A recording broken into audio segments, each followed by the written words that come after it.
Hello guys, hello sir. Nandito tayo problem about sa transmission line which is lossless transmission line. So ang problem na to is consider a lossless transmission line with inductance per unit length is equals to 2 mu per Henry over meter and capacitance per unit length equals to 5 picofarad over meter.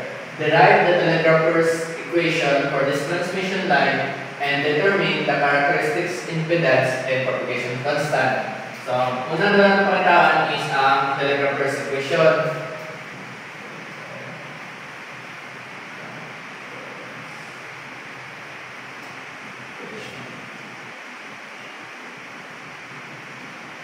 Since R na to, R prime is equals to 0 and atong si G prime is equals to 0. Ang kaning R is resistance while ang G is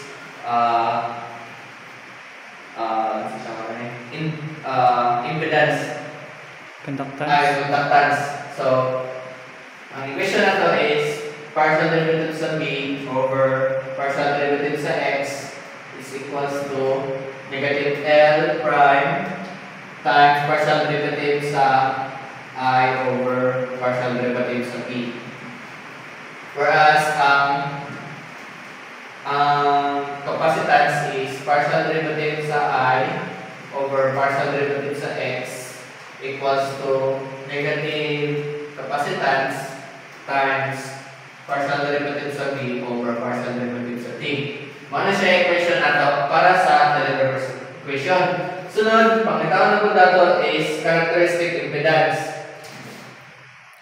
Atong equation na is square root of L prime over C prime.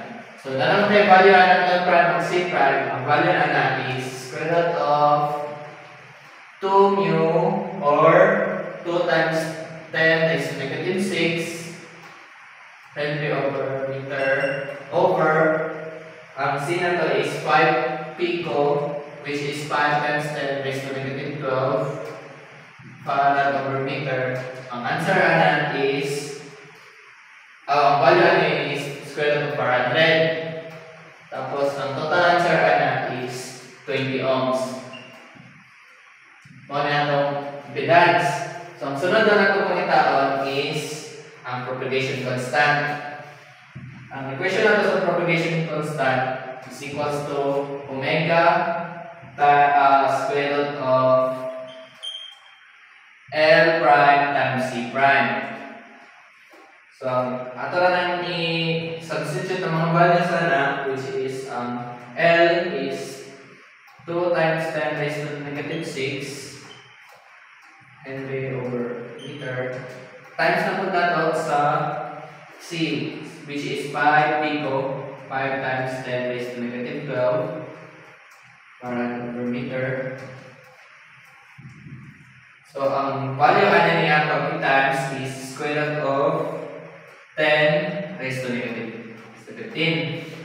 So, ang value niya pag square root is 10 raised to negative 8.5 or 10 raised to negative 9. So, maano natin atong propagation constant sa kanina problem.